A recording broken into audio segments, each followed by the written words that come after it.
Bienvenidas a un espacio creado para cuidar de ti, reflexionar y crecer juntas. En este podcast encontrarás conversaciones con profesionales de distintas áreas, que compartirán herramientas, prácticas y consejos para ayudarte a sacar tu mejor versión, tanto física como mental. Aquí no solo aprenderás, sino que también encontrarás inspiración para seguir avanzando hacia una vida más equilibrada y plena, para ser más tu penúltimo. Hola a todas y muchas gracias por darle al play un día más. Hoy estamos aquí con Rocío Yorca, médico del aparato digestivo. Hola Rocío, ¿qué tal? Hola, ¿Cómo ¿qué tal? estás? Muy bien. Y estamos aquí en Casa Berrinche, ya este es el tercer podcast que vamos a grabar aquí. Y como os iba diciendo en los podcasts anteriores, la verdad que a mí la carta me encanta, tiene una variedad increíble de verduras. Y de hecho la he cogido porque ya en otros podcasts he leído la carta y me habéis dicho que os gusta mucho. Digo, pues voy a leer por aquí la carta y voy a leer mis platos favoritos, ¿va? Yo digo que son platos con verdura, por ejemplo, el puerro glaseado a la carbonara con jamón ibérico y salsa verde, ¿te puedes imaginar cómo está eso? Y también otro plato que me gusta mucho son las alcachofas, que ahora mismo no las encuentro por aquí, con crema de queso, caña y virutas de jamón, que también está riquísima. Y luego también, pues por supuesto, tiene pescado, bacalao al horno, salmón al horno, pata de pulpo, carrillada suave también está muy rica. En fin, es una carta. Pues nada, me lo apuntaré. Pues ya me cuenta, también por la mañana ponen brunch, que son muy famosos también los brunch aquí, que es verdad que ahora hay pocos sitios en Sevilla así bueno de brunch, aunque cada vez hay más, y aquí la verdad que me gusta mucho. Bueno, Rocío, preséntate, médico de aparato digestivo, pero por favor, para que no te conozca. Soy médico de aparato digestivo, me dedico mucho a la endoscopia intervencionista, pero en los últimos años un poco por necesidades, porque vemos que cada vez los pacientes necesitan más, están muy mal con el tema de alimentación, con el tema de la flora intestinal, entonces cada vez me he ido un poquito inclinando y formándome más sobre, pues, sobre microbiota y sobre flora intestinal. Y tengo muchas ganas de hablar contigo, porque creo que nos puedes enseñar mucho. La microbiota está hoy a la orden del día, todo el mundo habla de la microbiota, pero creo que pocas personas saben de verdad qué es la microbiota y para qué sirve. ¿No lo podrás explicar, por Sí, favor? pues mira, la microbiota es el conjunto de microorganismos que tenemos en el intestino, ¿vale? Pues está formado por bacterias en la mayoría la mayor parte son bacterias, pero también tienen levaduras, arqueas y algunos virus. Y el 95%, porque también tenemos microbiota en otras partes del cuerpo, ¿no? En la piel, en los orificios, en la vagina, en la nariz, en la boca, pero el 95% ocupan el intestino. ¿Y cómo influye la microbiota en la digestión? Pues las microbiotas son como nuestros amigos, ¿no? Nuestros amigos que viven en nuestro intestino y gracias a ellos pues nos ayudan a digerir los alimentos. Entonces, cuando tenemos una buena microbiota, somos capaces de hacer buenas digestiones, de digerir todos los alimentos, de además, como ya después vamos a hablar del tema, de conseguir generar buenos metabolitos para influir en otras funciones corporales. Pero cuando no está bien, pues ahí tenemos un montón de problemas de digestión, ¿no? Son los que nos ayudan a digerir todo lo que comemos. ¿Cuáles son los síntomas de los cuales podemos detectar que tenemos una microbiota alterada y cuáles son los que tú más te encuentras en consulta? Pues mira, la mayoría son síntomas digestivos, ¿no? Síntomas digestivos tipo distensión abdominal, gases, meteorismo, diarrea o estreñimiento, flatulencia, reflujo incluso también. Pero cada vez tenemos más estudios que relacionan la microbiota con alteraciones de la piel, alteraciones del estado de ánimo, infecciones vaginales y urinarias de repetición. O sea, que casi un poco está relacionado con enfermedades autoinmunes también. Que justo te quería preguntar también, porque cada vez se escucha más como una microbiota alterada te puede afectar a las enfermedades autoinmunes. Entonces quería que me explicaras un poco pues cómo afecta y si es verdad o no, porque yo sé que en microbiota, como parece que la microbiota quizás muchas veces la cosa ante todo, hay muchos mitos alrededor de la microbiota y otras cosas que son muy ciertas. Y yo sé que el lector o incluso las oyentes que nos escuchan quizás está un poco perdido de qué es cierto y qué no en todo esto. Yo creo que todo el mundo estamos perdidos, ¿no? Hoy en día hasta los médicos todavía no conocemos bien el alcance de la importancia, ¿no? Porque ahora mismo hay muchísimos estudios, hay muchos resultados preliminares, pero todavía no sabemos casi nada sobre ella. Estamos empezando a conocer mucho, ¿sabes? Estamos empezando a saber la implicación tan importante que tiene, ¿no? Porque es que su genoma, los genes, el número de genes que tenemos en la microbiota supera 150 veces los genes de nuestras células. O sea que muchas veces que somos más microbiota que células humanas. O sea que fuerte, ¿no? Sí, sí. Y también te quería preguntar, porque claro, ahora que está tan de moda la microbiota, pues la gente sería un poco entre los probióticos, prebióticos, posbióticos, que un poco todo. Pues los probióticos como tal son microorganismos que dados en una cantidad suficiente, pues llegan a nuestro intestino y nos ayudan, nos colonizan el intestino y nos ayudan pues a digerir o forman parte de nuestra flora intestinal sana. Prebiótico es el alimento de esas bacterias. En la mayoría pues son fibras, la fibra y otros tipos de productos que también pueden alimentar y gracias a esos alimentos lo que hacemos es conseguir una flora intestinal más saludable. Y posbióticos son una serie de productos que las bacterias intestinales son capaces de producir y esos productos son beneficiosos para nuestro cuerpo. Vale, genial. ¿Y dónde podemos encontrar sobre todo los probióticos y los prebióticos? Porque también a mí en consulta me llega mucha duda de, bueno, ¿por qué me tengo que tomar este probiótico en pastillas si, por ejemplo, no estoy tomando kéfir? Claro, cada tipo de probiótico es diferente. De hecho, cada cepa de probióticos es diferente y cada una sirve para una cosa. Cada vez también lo tenemos más investigado, ¿no?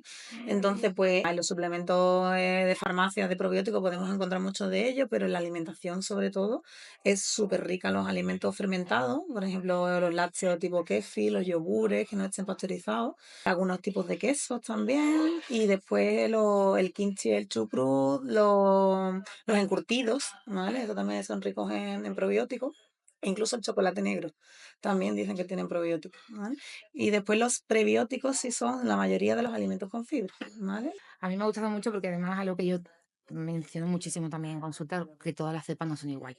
Porque me pasa dos cosas. Uno, que me dicen que me estoy tomando probióticos y siempre pregunto, ¿cuál te estás tomando? Otra cosa es que a lo mejor, pues a lo mejor me tienes que recomendar algún probiótico. Digo, ¿para qué? Como si vas a la frutería y dices, quiero verdura. Pero bueno, ¿para qué quieres verdura? ¿Para hacer un guiso? ¿Quieres verdura para hacer una ensalada? ¿Cómo vas a decir que verdura? Me tienes que dar más datos. Y entonces me gusta mucho ese punto porque es verdad que muchas veces dicen probiótico, pero es que cada cepa tiene una función completamente diferente. Totalmente. Tenemos incluso en pacientes que, incluso en la obesidad, que también está implicado la flora intestinal, hay ciertas cepas que parece que mejoran o que necesitamos que mejoren ese tipo de cepas para prevenir o para tratar la obesidad. O sea que eso incluso cepas de bacterias que mejoran muchísimo el estado de ánimo. En la depresión estamos usando probióticos, o sea que es increíble la diferente cepa, la diferente patología que podemos usar. Sí, la verdad que me parece un mundo, que la verdad creo que, bueno, es lo que tú dices, todavía queda muchísimo por estudiar, Sí. porque es algo muy, muy nuevo, pero me parece una maravilla, la verdad. Quiero saber cuál es tu opinión sobre los test de microbiota. Pues mira, ahora mismo no hay una evidencia científica tremenda sobre eso, ¿vale?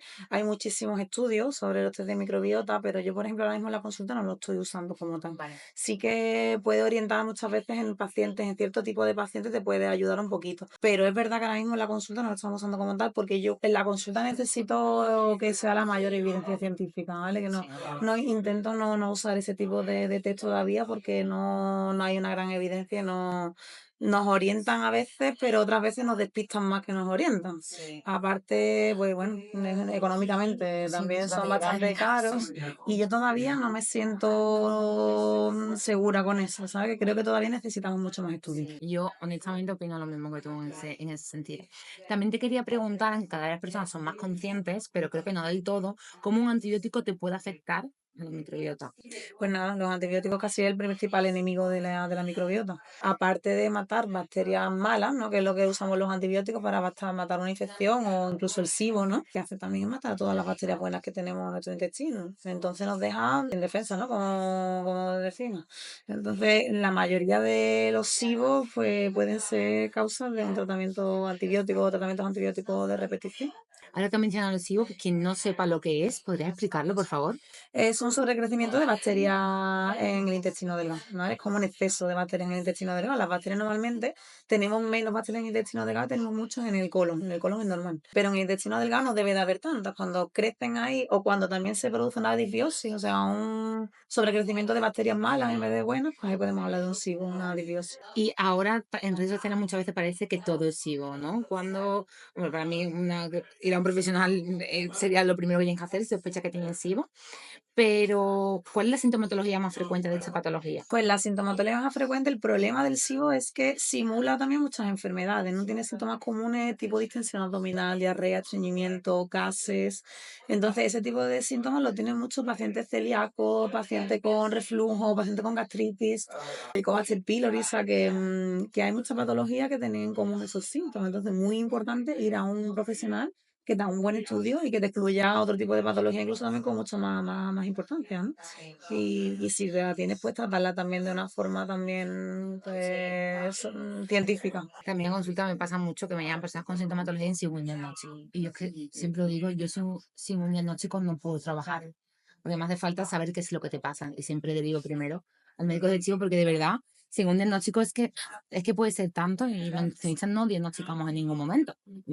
Me debes de llegar con lo ideal es que me llegues con tu diagnóstico y a partir de ahí Claro empezar a que sí. Y trabajar. nosotros también nos ayudáis muchísimo, porque para mí es un pilar fundamental la nutrición, tanto en el paciente con SIBO, paciente de síndrome de intestino irritable, o incluso para un cambio de hábitos de alimenticios, que eso todo el mundo que acude a la consulta al final lo necesita, ¿no? Muchas veces la gente está súper perdida y para nosotros soy una pata fundamental, ¿no? Del equipo. Al final, el aparato digestivo y la nutrición pues va muy de la mano, la verdad. Porque ¿hasta qué punto una mala alimentación te puede alterar la microbiota? Pues es casi la microbiota, yo siempre digo que es como un banco, ¿no? Que tiene tres patas. Entonces, la pata principal del banco es la alimentación, ¿vale? Una buena alimentación favorece que te colonicen bacterias buenas, tener una buena microbiota saludable, tener una buena defensa, porque al final las defensas también dependen muchísimo, el sistema defensivo del cuerpo depende mucho de la flora intestinal, ¿no? Y una mala alimentación al contrario, lo que hace es ejercer una mala acción sobre la flora buena y un sobrecrecimiento de bacterias malas, una disbiosis, ¿vale? Y la otra pata del banco es el estrés, súper importante, ¿vale? Y el ejercicio físico. Pero es verdad que la alimentación es como la pata más importante del banco. O sea, si nos cuidamos la alimentación, probablemente vamos a tener una buena flora intestinal. Y si alguna persona nos está escuchando y se pueden sentir identificada o empezar a pensar que tienen una microbiota alterada, ¿se puede solucionar? Claro que sí. El tratamiento del SIBO de la disbiosis tiene varias fases, ¿no? Una de las fases es intentar matar las bacterias malas, otra de las fases es repoblar con bacterias buenas y la última fase sobre todo y la más complicada es la de ver la causa y el cambio de los hábitos de vida, que al final detrás de la disbiosis al final hay malos hábitos alimenticios, mucho estrés, malos hábitos de sueño y falta de ejercicio, ¿no? Una vida sedentaria. Entonces esa es la parte más difícil, la parte casi también que nos ayudáis mucho, ¿no? Porque al final hay que profundizar mucho en la vida de los pacientes, hay que dedicarle mucho tiempo a hablar, conocerlo muy bien y cambiar totalmente sus hábitos de vida. Y eso es al final si no cambian los hábitos, al final volvemos otra vez a alterar la flora por mucho antibiótico, muchos suplementos y mucha dieta baja en FODMAP, ¿no? Yo también a veces lo explico para que lo entiendan los pacientes, es que el SIBO es como un síntoma, o sea, realmente es un síntoma de todo lo que estás haciendo. Si no cambias lo que está causando ese crecimiento bacteriano, que va a volver a aparecer. Sí, la verdad que sí. Y ahora que han mencionado el estrés, ¿cómo afecta realmente el estrés? Porque hay mucha gente que cree que el estrés no afecta a Bueno, el estrés es un gran problema, ¿no? de nuestra sociedad. totalmente. Y el estrés afecta a la microbiota de forma bidireccional. O sea, tanto una mala microbiota puede producir una serie de sustancias químicas que alteran nuestro estado de ánimo, porque hay una conexión tremenda entre el cerebro y el intestino. Un eje intestino-cerebro que se conecta por el nervio vago, que es el nervio más largo del cuerpo, ¿no? Y ese nervio vago está continuamente recibiendo información sobre la microbiota. Si tenemos una mala microbiota, le vamos a mandar unos mensajes malos a nuestro cerebro. Entonces, nuestro cerebro, una de las causas de una síndrome depresivo o el estrés, puede ser una mala microbiota. Y al contrario también, cuando estamos muy estresados, nuestro cerebro le manda a través del nervio vago, pues una serie de mensajes inflamatorios y hace una alteración bacteriana muy importante en nuestro intestino y se pueden crear en problemas de permeabilidad intestinal, problemas de microbiota y síntomas digestivos, ¿no? Sí. O sea, que es una relación ahí bidireccional. Justamente el podcast de la semana pasada hablaba de estrés y cómo mejorar el estrés y la ansiedad. Lo hablamos con una psicóloga, así que se lo pongan, que lo escuchen, porque creo que podemos dar mucha información muy válida. No era el de la semana pasada, era el anterior, el primero que hemos grabado en casa Berrenche. Como tú bien has dicho, el estrés es uno de los grandes problemas de nuestra sociedad y creo que aprender a gestionarlo y entenderlo es muy importante. Muy importante y muy difícil. Es muy difícil al mismo tiempo, sí, sí, completamente, completamente. Y además del estrés, la falta del sueño también afecta a la microbiota. La falta de sueño muchísimo también, lo mismo, porque genera una serie de alteraciones en el nervio vago que hace que también se cree una serie de sustancias inflamatorias en el intestino que matan nuestras bacterias buenas, ¿no? O sea, al final creo que tenemos que volver un poquito atrás, ¿no? Estamos con una vida tan moderna, que ni dormimos bien, estamos siempre estresados, no hacemos de ejercicio, estamos siempre sentados delante de una pantalla, no nos dan la luz solar, no tenemos nada de ritmo circadiano y esos ritmos circadianos cuando hay un déficit de esos ritmos, tenemos un trastorno tremendo en nuestra flora intestinal. Sí, sí, sí. Y también te quería preguntar, aunque lo hemos mencionado antes un poquito, pero si puedes profundizar, ¿cómo influye esta microbiota en el estado de ánimo? Pues es una relación totalmente causal, ¿no? Hay un eje que está súper comprobado que es el eje intestino-cerebro. El cerebro está conectado con el sistema nervioso entérico, que es un sistema de muchas neuronas que tiene todo, recubre todo el sistema digestivo. Y ese sistema digestivo está conectado por el nervio vago con el cerebro. Entonces, el nervio vago es el nervio primero que mueve el intestino, que lo hace funcionar y que hace funcionar la digestión. Y después el que coge como toda la información desde la boca hasta el ano y la lleva al cerebro. Y ahí, pues, a raíz de esa información, pues el nervio vago ejecuta la digestión de una forma buena o una forma alterada. Entonces, cuando el nervio vago recoge mala información porque tenemos la microbiota alterada, pues esa microbiota genera una serie de hormonas, genera una serie de neurotransmisores, ¿no? Que son capaces de hablarle al cerebro a través del nervio vago. Cuando generan una serie de hormonas o neurotransmisores alterados, puede alterar también tu estado de ánimo, ¿vale?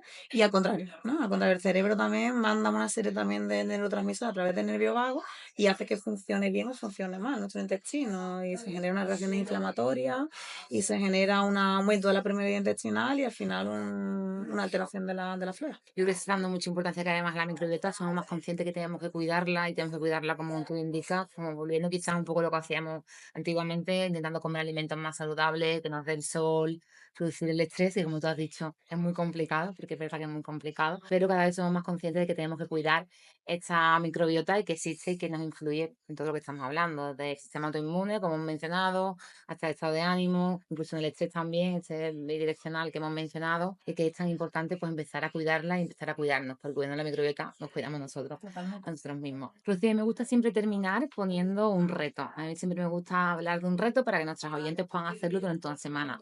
¿Qué reto te gustaría poner que se relacione con la microbiota y con el tema que estamos hablando? Bueno, pues yo creo que un poquito a lo mejor identificar, ¿no? Mirarse un poquito a sí mismo, el apuntar, incluso yo muchas veces en la consulta hago mucho con los pacientes que apunten todos los días qué es todo lo que se meten en la boca durante todo el día, ¿no? Desde un chicle hasta lo que bebemos, lo que comemos todo el tiempo, ¿no? Y ahí un poquito identificarnos a nosotros mismos cómo lo estamos haciendo, ¿no? Cuántos productos procesados comemos a lo largo del día, cuánto azúcar, cuánto edulcorante y de verdad cuánta fruta, cuánta verdura, que al final es la base de nuestra alimentación saludable y de una flora intestinal saludable. Yo creo que un poco el reto es mirarnos a nosotros mismos cómo hacemos las cosas, ¿no?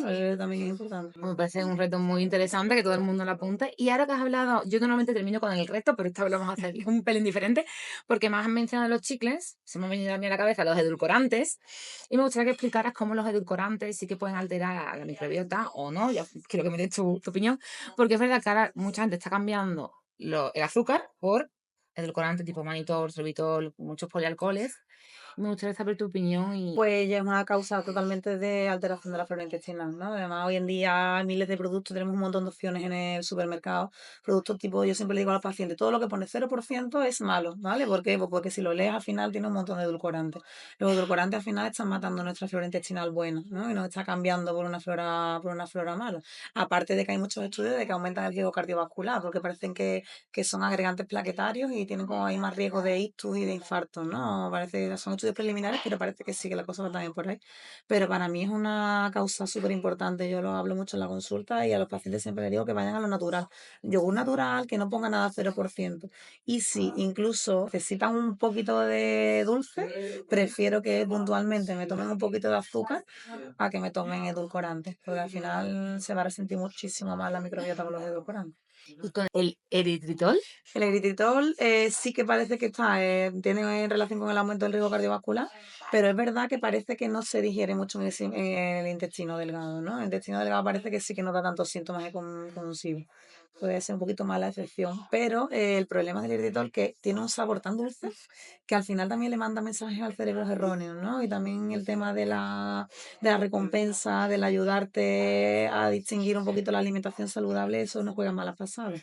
¿Vale? Porque sí que nos acostumbra a un sabor muy dulce. Entonces, yo a los pacientes digo que intentemos poquito a poco ir disminuyendo las costumbres del sabor dulce. Disminuyendo siempre porque al final el todo lo que nos va a hacer también es mandarnos mensajes erróneos al cerebro.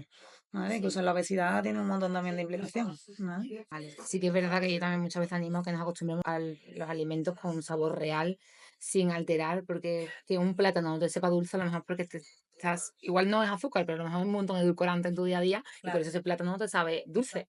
Cuando un plátano o mucha fruta sí que está muy dulce. El paladar se entrena un Sí, montón, o sea, tú pruebas 15 o 20 veces un alimento y al final lo vas a terminar tolerando. Entonces, yo siempre digo a los pacientes que vayan quitando poco a poco el dulce, ¿no? Que toman al día. Y lo importante que yo creo que debemos de trabajar muchísimo en la sociedad es con los niños. sí, Es desde pequeños no acostumbrarlos a ese sabor dulce, porque eso es el mayor regalo que le puedes hacer. Nunca van a tener, no van a estar acostumbrados a ese sabor dulce, no lo van a necesitar. Entonces yo creo que ahí es donde debemos de verdad incidir también, sí.